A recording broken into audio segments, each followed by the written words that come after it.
Una de las campanas. Nuevamente saludo a don Pablo Menacho, ya conversamos un poco antes del corte.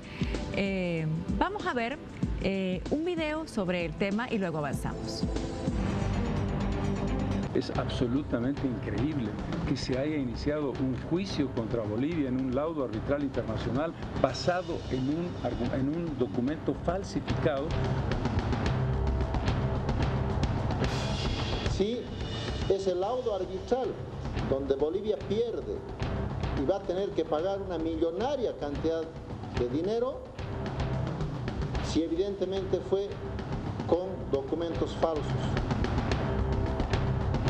El señor Mesa, que en este afán desesperado de encontrar una salida que justifique lo injustificable, está obviamente dando tumbos, ¿no es cierto? Porque él mismo ahora se contradice con lo que había manifestado 2 días atrás.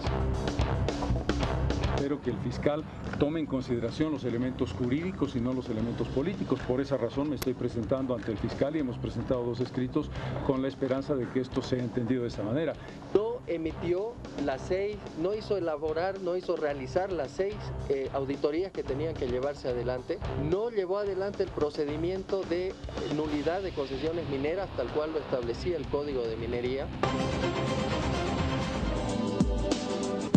¿Qué pasó en este caso? ¿Es cierto que Bolivia lo pudo resolver con 3 millones de dólares? A ver, algo que hay que entender, Jimena, es que en la defensa legal del Estado que hacen las instituciones de defensa, primero el Ministerio sin cartera, luego el Ministerio de Defensa Legal y luego la Procuraduría General del Estado, es que uno tiene que defender necesariamente al Estado en el procedimiento arbitral, porque el procedimiento arbitral, una vez trabada la relación procesal, una vez que el Estado es demandado, uno no puede dejar en indefensión al Estado boliviano, tiene que defenderlo, tiene que hacer todas las defensas, presentar los memoriales, etcétera, etcétera, pero no puede dejar de lado también la posibilidad de una solución amistosa. Esa es la forma en que, en términos generales, se lleva adelante la defensa. Pero ¿qué es lo que pasa aquí? El año 2004, específicamente el mes de junio, el señor Carlos Mesa emite un decreto supremo completamente ilegal, revoca las concesiones de una empresa chilena y esa empresa chilena se ampara en 2 tratados internacionales. Un tratado de protección de inversiones suscrito entre Bolivia y Chile y el tratado que somete al Estado boliviano a la jurisdicción del CIADI, ¿no? A partir de eso, a partir del inicio de la controversia en junio del año 2004, un mes después, las empresas chilenas, Quiborax, le dicen al señor Mesa, nos amparamos en este tratado, intentemos resolverlo amistosamente antes de que nosotros lo demandemos al Estado boliviano ante el CIADI. Tenían un plazo de 6 meses, que se llama el periodo de enfriamiento, para ver la posibilidad de llegar a una solución que no hubiese causado un daño al Estado, que no hubiese generado erogaciones de sumas altas de dinero. Pero ¿qué es lo que pasa? La empresa chilena le envía al menos 6 solicitudes a Mesa de sentarse a una mesa de negociación, pero no obtiene absolutamente ninguna respuesta por parte del gobierno de ese entonces. Entre el 23 de junio del año 2004 y el 7 de junio del año 2005, que dura el mandato del señor Carlos Mesa, no mueve un solo dedo por resolver la controversia. ¿Cuándo se inicia el arbitraje? ¿Cuándo Bolivia es formalmente demandada ante el CIADI? El 4 de octubre del año 2005, ¿no? Entonces, el 2006, cuando inicia la nueva gestión, cuando inicia el nuevo gobierno, ya era un caso en curso, ya existía un procedimiento. ¿Quién era presidente en octubre del 2005? El doctor Rodríguez Belcé. Rodríguez Belcé, cuando se inicia el arbitraje. Exactamente. Ya. Continúe, por favor. Entonces, este es un caso heredado por parte del Estado y el Estado ha llevado adelante, ha hecho todos los esfuerzos, ha realizado todas las defensas que tenía que hacer.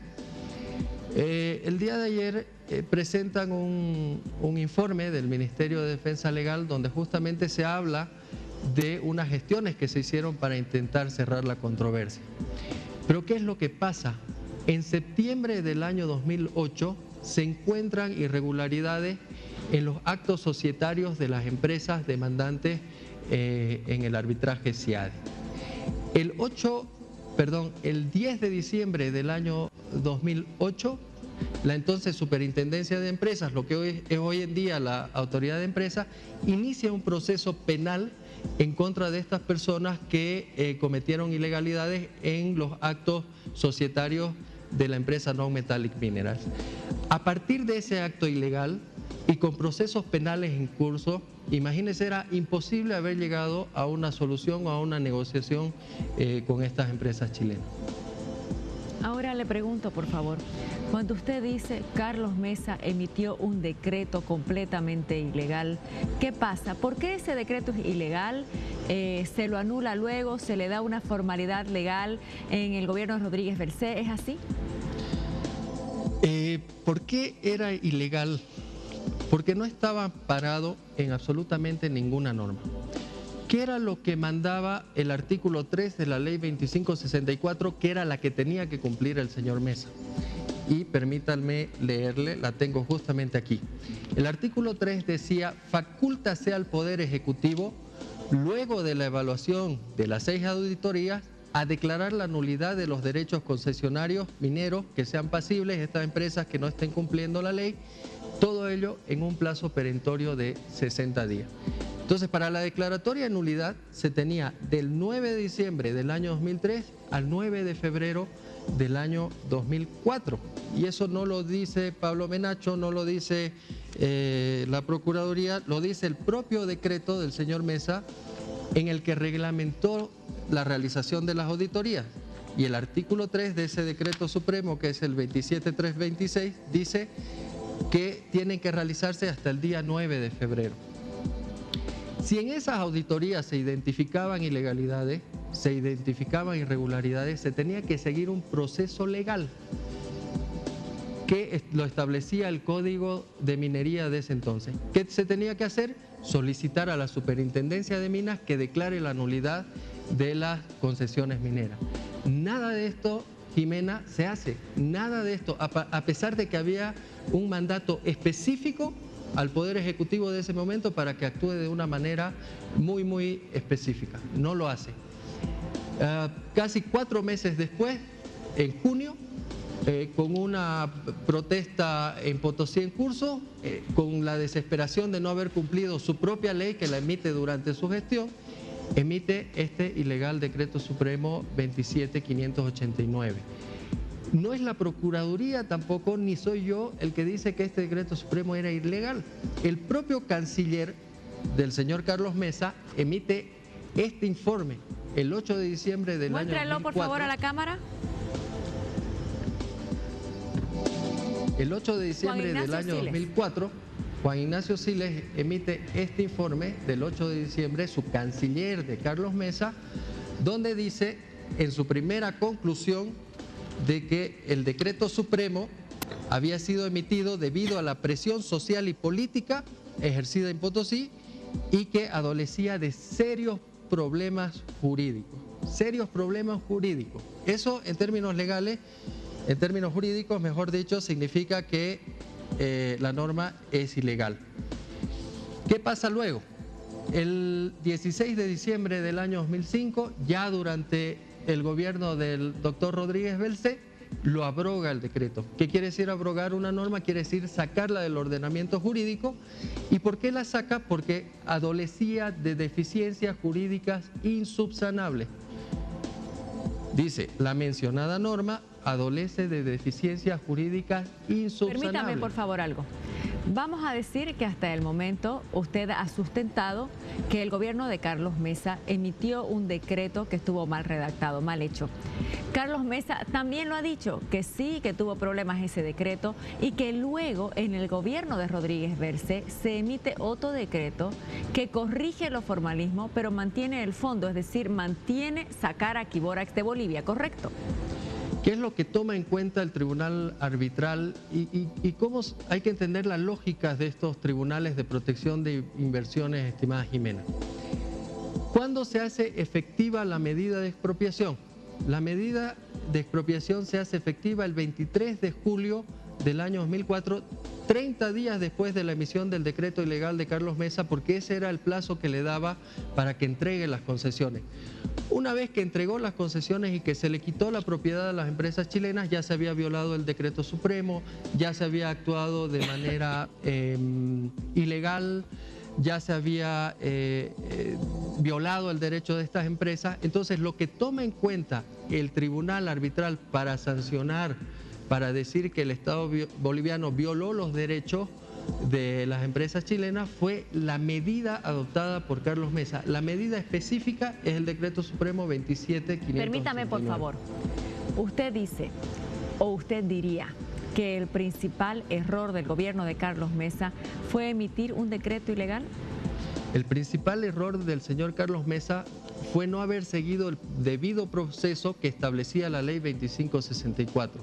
Muy bien. Si se hubiesen hecho las auditorías... Vamos a dar eso por sentado. Luego Carlos Mesa tendrá que venir al programa y decir esto es verdad y es mentira, pero quiero avanzar en el razonamiento. El gobierno de Rodríguez Bercé corrige el decreto, pero mantiene el fondo del decreto. No lo corrige, Jimena. No lo corrige. Lo abroga, lo saca del ordenamiento jurídico. ¿Y eso no por es ilegal. corregirlo? ¿Perdón? ¿Eso no es corregirlo? No, porque cuando se cometen violaciones, si bien se puede sacar una norma del ordenamiento jurídico, la medida adoptada ya ha surtido efecto. No había cómo solucionar el problema porque la empresa ya había entregado sus concesiones. Ahora le pregunto, ¿hubo la posibilidad para Bolivia de resolverlo el problema con $3 millones? Se hicieron gestiones, como le digo, se defiende al Estado boliviano en el procedimiento arbitral, pero nunca se abandona la posibilidad de una salida amistosa. ¿Qué dificulta esa salida amistosa?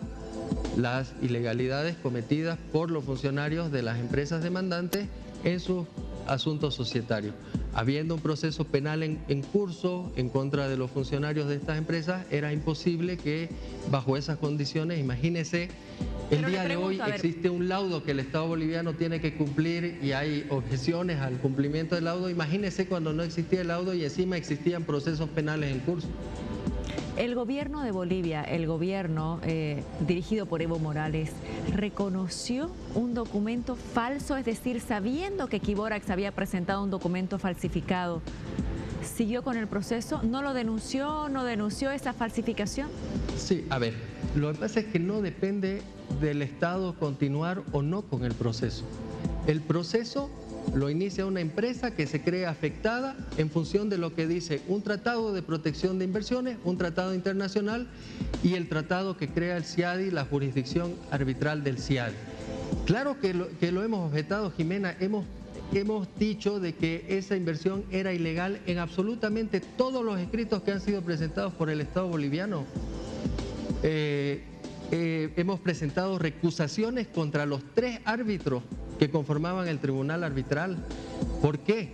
Porque el tribunal arbitral, frente a una solicitud de las demandantes de que se pare con los procesos penales, le da la razón y emite una decisión de medidas provisionales donde le ordena al Estado boliviano concluir, frenar y no iniciar nuevos procesos penales.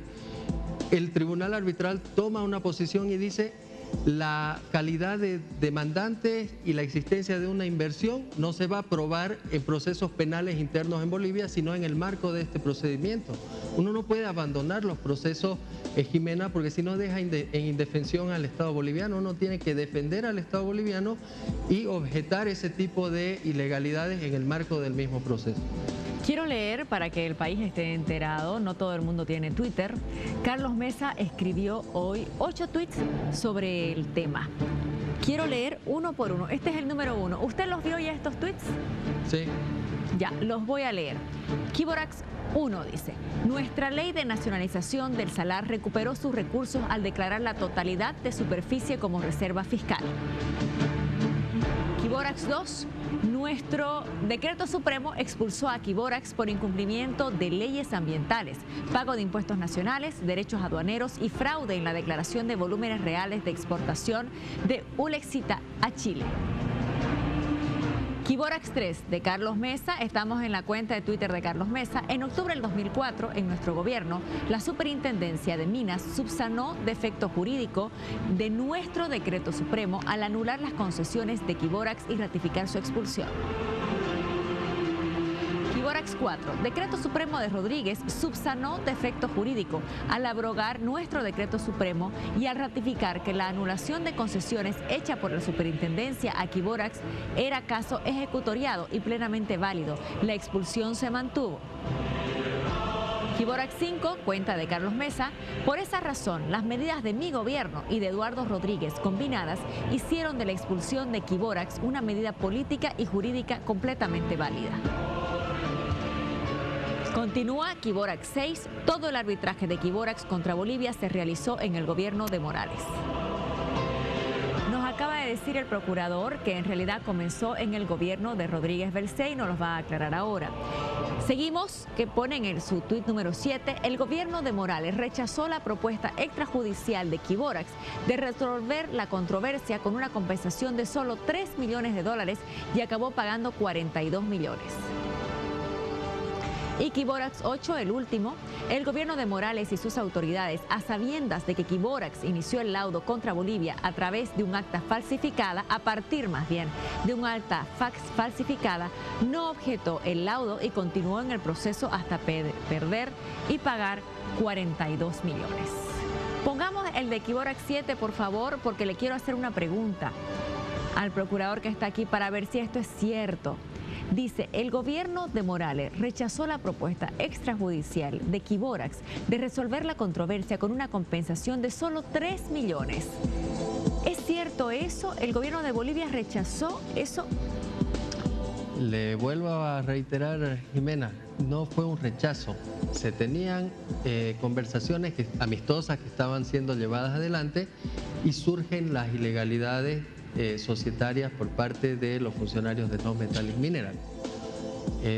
En el marco de procesos penales, de irregularidades, era imposible en ese momento llegar a un acuerdo con la empresa minera. Pero Quiborax pidió 3 millones y cerramos, dijo. Como le digo, se llevó adelante una negociación y esa negociación no llegó a su conclusión. Mientras algo no está acordado, mientras algo no está pactado, son solamente conversaciones. Yo lo sé, pero por eso mi pregunta es, ¿Quiborax dijo, páguenme 3 millones y se acaba la historia o no dijo eso? En ese momento existía un proceso arbitral en curso y existían procesos penales que no podían ser descuidados. No podía el Estado boliviano en ese momento continuar con las negociaciones, porque eran negociaciones, eran conversaciones, no se tenía un pacto definitivo, no había un acuerdo. Lo que sí se estaba conversando para ver las posibilidades de cerrar el arbitraje. ¿Qué pasa en ese momento? En septiembre del 2008 se suspenden esas conversaciones porque se encuentran estos delitos que luego son denunciados por la autoridad de empresas a la Fiscalía. Entonces, a ver, ¿este tuit 7 de Carlos Mesa es falso? ¿Lo que él sostiene es falso? Ustedes juzguen. Yo lo que les estoy diciendo es que sí se llevaron adelante las conversaciones con Quiborax. Esa es la política de defensa del Estado boliviano. Conversar con la empresa y defender al Estado boliviano procesalmente. Claro, lo que pasa es que lo que el tuit dice es otra cosa, ¿no? Dice así, el gobierno rechazó la propuesta. No rechazo, se paralizaron las conversaciones. Se estaban llevando adelante conversaciones para ver la posibilidad de cerrar la controversia, surgen los delitos y se frenan las conversaciones y se sigue con el procedimiento arbitral y se sigue con la continuación del proceso penal. Es más, Jimena, en septiembre del año 2009 se obtiene una sentencia, es una sentencia ejecutoriada contra una de estas personas que fue David Moscoso, que confesó haber cometido estos delitos. Imagínese al Estado boliviano negociando con personas que confesaron haber cometido delitos. Pero a esos que cometieron delitos se les pagó los 42 millones después. Lo que pasa es que el día de hoy, Jimena, existe un laudo emitido por un tribunal internacional que el Estado boliviano no puede decidir si lo cumple o no. Hay dos tratados internacionales que establecen que las decisiones del tribunal arbitral son finales, son definitivas y tienen que ser cumplidas por el Estado boliviano. Nosotros el día de hoy no estamos cumpliendo el laudo porque esa sea nuestra voluntad. Es una sentencia definitiva, final, Jimena. Le voy a leer el tuit número 8, por favor. Dice, Quiborax 8, el gobierno de Morales y sus autoridades, a sabiendas de que Quiborax inició el laudo contra Bolivia a partir de un acta falsificada, no objetó el laudo. Le pregunto, por favor, ¿se objetó el laudo por esa falsificación? Pero claro que sí. Aquí Entonces está mal aquí lo que dice Carlos Mesa. Completamente. Aquí tengo el laudo que fue emitido el 16 de septiembre del año 2015. El 16 de septiembre del año 2015. Esa es la fecha del laudo. ¿Qué es lo que hace el Estado boliviano cuando se emite el laudo? Inicia un proceso, una solicitud de anulación del laudo justamente por estas irregularidades, por estas ilegalidades que el tribunal no tomó en cuenta. Y aquí tengo la decisión del procedimiento de anulación, que es del 18 de mayo del año 2018. Entonces, sí hemos agotado instancias, sí hemos hecho absolutamente todo para intentar que este laudo se deje sin efecto. Pero ¿qué es lo que pasa aquí? Nosotros no podemos inventarnos jurisdicciones, no podemos ir a un juez local o a un tribunal de algún departamento de Bolivia. Nosotros estábamos sometidos bajo las reglas del CIADI. Y la forma de impugnar un laudo, es decir, de objetar un laudo, era conforme lo establece el propio convenio del CIADI, que es un tratado internacional. Entonces se han hecho, como les digo, todas las acciones legales para poder impugnar y dejar este laudo sin efecto. Muy bien. Yo quiero primero agradecerle que nos ha respondido todo lo que le preguntamos y luego quiero que nos ayude a entender algo que es posible que muchos bolivianos no puedan entender. ¿Qué es un procurador general? ¿Cuál es su función? A ver... ¿Hace cuánto tenemos procurador? ¿Perdón? ¿Hace cuánto tenemos ahí procurador en Bolivia? En términos formales, la Procuraduría se crea con la Constitución Política del Estado del año 2009. Es la única institución nueva que se crea dentro de toda la institucionalidad del Estado, con esa visión del presidente Morales de recuperar los recursos naturales, de recuperar las empresas estratégicas, pero a la vez dotarlas de una defensa legal efectiva. Y empieza a funcionar el 7 de febrero del año 2011. Entonces la Procuraduría como institución tiene 7 años a la fecha. ¿Y usted en el cargo cuánto tiempo? Año y medio. Año y enero medio. del año pasado. ¿Qué le puede contar al país, por favor, sobre Pablo Menacho, sobre su trayectoria? Bueno, todo lo que he hecho desde que inicié mi participación activa en el trabajo como profesional es dedicarme justamente a la defensa legal del Estado. Yo soy de la promoción 12 de la Academia Diplomática y desde el año 2007, cuando empecé a trabajar en el Ministerio de Relaciones Exteriores, los primeros temas que veía eran estos temas arbitrales. Luego formé parte del Ministerio sin cartera de Defensa Legal y luego del Ministerio de Defensa Legal cuando se volvió un ministerio formal. Y de hecho fui ministro de Defensa Legal durante un breve tiempo entre diciembre del año 2009 y enero del año 2010. ¿Su formación, por favor, nos las puede decir? Soy abogado, estudié en Santa Cruz, estudié en la Universidad Privada de Santa Cruz y tengo la maestría en Relaciones Internacionales de la Academia. ¿Cuántos años tiene usted? Tengo 35 años. 35, bien, muy bueno. Ahí tenemos un profesional joven con una responsabilidad grande. Pablo, le agradezco mucho que hubiera estado en No Mentirás. Jimena, muchísimas gracias por la oportunidad y espero que haya sido lo suficientemente didáctico para explicar estos temas. Realmente son temas complejos porque son sumamente técnicos y explicarlos en un lenguaje que sea entendible es realmente complejo. Sí, le agradezco mucho. Buenas noches. Muchísimas gracias. Tenemos para ustedes un consejo. Yo tengo un consejo muy importante para tu familia.